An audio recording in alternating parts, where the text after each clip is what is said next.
এটা হলো আমাজন জঙ্গল, আমাদের গোটা দুনিয়ার সবচেয়ে বড় এবং নির্জন এলাকা। এটি এত বড় জঙ্গল যে আপনাকে যদি ঠিক এর মাঝখানে ছেড়ে দেওয়া হয়, আপনাকে এই জঙ্গলের বাইরে বেরিয়ে আসতে 472 দিন সময় লাগবে। আর এই যাত্রাকালীন সময় আপনার সাথে সাক্ষাৎ হবে এইসব প্রাণীগুলির, যারা কতটা ছোট বা কতটা বড় সেটা গুরুত্বপূর্ণ নয়। সবাই এক একজন ঘাতক প্রাণী। এদের সবার উদ্দেশ্য আপনাকে আক্রমণ করা, কেননা এরা সবাই আমাজনের বাসিন্দা। এখানকার একটি ছোট্ট পিঁপড়েও আপনার জীবন নেওয়ার জন্য যথেষ্ট। এই জঙ্গল আমাদের পৃথিবীর এমন একটি জায়গা যে একাই 55 লাখ স্কোয়ার কিলোমিটার জমি নিয়ে গঠিত। একটি বিষয় ভেবে আপনি বেশ অবাক হতে পারেন যে আমাদের গোটা পৃথিবীর জীবিত প্রাণীরা যে শ্বাস নিয়ে বেঁচে আছে তার 20% অক্সিজেন এই আমাজন জঙ্গল থেকে আসে।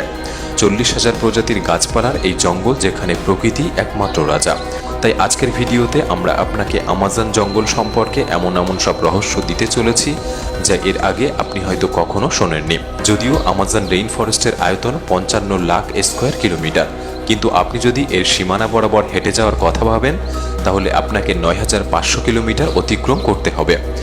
আমাজন জঙ্গল এত ঘন যে গাছপালার উপর বৃষ্টি পড়ার 10 মিনিট পর সেই বৃষ্টি মাটিকে স্পর্শ করে, এবং এই ঘন জঙ্গলের কারণে দিনের বেলাতেও আমাজন জঙ্গল রাতের মতো প্রায় অন্ধকার থাকে, কারণ এই ঘন জঙ্গল সূর্যের আলোকে ভিতরে প্রবেশ করতে বাধা দেয়। এই জঙ্গলে 40,000 প্রজাতির গাছপালা, 1300 প্রজাতির পাখি, 2200 প্রজাতির মাছ, 270 প্রজাতির ম্যামালস এবং 380 প্রজাতির অদ্ভুত আর ভয়ঙ্কর ছোট প্রাণীর বসবাস। যদি এই অঞ্চলের ছোট বিষাক্ত প্রাণীর কথা বলা হয় তাহলে এখানে 25 লক্ষেরও বেশি আলাদা আলাদা বিষাক্ত পোকামাকড় রয়েছে। যদি কোনো মানুষ ভুল করেও এই জঙ্গলে প্রবেশ করে তাহলে প্রথম এই জঙ্গলে তার সাথে দেখা হবে গ্রিন অ্যানাকোন্ডার। এই গ্রিন অ্যানাকোন্ডা দুনিয়ার সবথেকে লম্বা এবং বিষাক্ত সাপের প্রজাতি। এই সাপ 33 ফুট লম্বা এবং 250 কেজি ওজনের হয়ে থাকে, এবং এই সাপের সবথেকে ভয়ঙ্কর একটি দিক হলো এটি তার নিজের থেকে বড় একটি প্রাণীকে জীবিত গিলে ফেলতে পারে। আমাজন জঙ্গলে এরকম কতগুলি সাপ আছে তা এখনো পর্যন্ত কেউ নির্ণয় করতে পারেনি। বুলেট অ্যান্ট নামে এক ধরনের পিঁপড়ে যা আমাজন জঙ্গলে পাওয়া যায়, এবং এগুলি তার শরীরের মধ্যে বিষধর বিষ লুকিয়ে রাখে। এগুলিকে পৃথিবীর সবচেয়ে বড় পিঁপড়ে বলা হয়, যা 4 সেন্টিমিটার লম্বা। কোনো কারণবশত এই পিঁপড়ে যদি কোনো মানুষকে কামড় দেয় তাহলে সেই মানুষটি প্রচুর যন্ত্রণা ভোগ করবে এবং সে মানুষটি মারাও যেতে পারে। বুলেট অ্যান্ট এই কারণে বলা হয় যে আজ পর্যন্ত যতগুলি মানুষ এর কামড় খেয়েছে তারা এই পিঁপড়ের কামড়কে বন্দুকের গুলির সাথে তুলনা করেছে, যেন মনে হয় ক্ষত স্থানে একটি বন্দুকের গুলি লেগেছে। এটি হলো আমাজন নদী। এই নদীর দৈর্ঘ্য 6,840 কিলোমিটার। গোটা আমাজন জঙ্গলে সারা বছর ধরে যতটা বৃষ্টি হয় সেই জল এই নদীর মাধ্যমে সমুদ্রে গিয়ে মেশে। মোটামুটি 329 ফিট গভীর এই নদীতে বাস করে পৃথিবীর সবচেয়ে ভয়ঙ্কর হাজারো হাজারো কুমির, যারা তাদের খিদে মেটানোর জন্য যে কোনো পরিস্থিতিতে যেতে পারে। আপনি জানলে অবাক হবেন, আমাজন নদীতে 1 সেকেন্ডে 2,19,000 কিউবিক মিটার জল অতিবাহিত হয়। আমাজন নদীতে মনুষ্য জগতের অনুপস্থিতির কারণে এখানে বেশ কিছু রেয়ার প্রজাতির প্রাণী দেখা যায়, যার মধ্যে সবচেয়ে বিশেষ পিঙ্ক ডলফিন।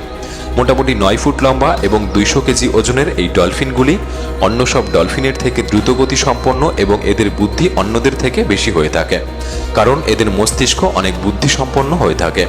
যদিও সমস্ত ডলফিন মানুষের সাথে সহজেই মিশে যেতে পারে, তবে আমাজন নদীর এই প্রাণীগুলি মানুষের উপর আক্রমণও করে থাকে। এছাড়াও আমাজন জঙ্গলে এমন একটি নদী রয়েছে যার জল সবসময় ফুটছে। 6.5 কিলোমিটার দীর্ঘ, জল থেকে ধোঁয়া নির্গত এই নদী আমাজনের সেই অংশে অবস্থিত যা পেরু দেশের মধ্যে পড়ে। এই নদীতে জলের তাপমাত্রা 90 থেকে 100 ডিগ্রি সেলসিয়াস, যেখানে যে কোনো খাবার রান্না করা যেতে পারে। গোটা বছর জুড়ে এই জল সিদ্ধ হয়ে চলেছে, কিন্তু এর কারণ এখনো পর্যন্ত কেউ জানে না। তবে ভয়ঙ্কর আমাজনের এই জঙ্গল জুড়ে প্রায় 600 জনগোষ্ঠীর বসবাস, যে মানুষেরা আমাজন জঙ্গল থেকে শিকার করে এবং এভাবেই তারা জীবিকা নির্বাহ করে। এদের মধ্যে এমনও কিছু গোষ্ঠীর মানুষ আছে যারা আজ পর্যন্ত সভ্য জগতের মানুষের সাথে কোনোদিন পরিচয় করেনি, এবং যখন কোনো সভ্য মানুষ হঠাৎ এদের সামনে এসে পড়ে এরা এমন রিয়্যাক্ট করে যেন এমন কিছু তারা প্রথমবার দেখছে। আপনি যদি মনে করেন এই সম্পর্কে আলাদা একটি ভিডিও তৈরি করা দরকার, আমাদের কমেন্ট বক্সে পার্ট 2 লিখে জানাতে পারেন।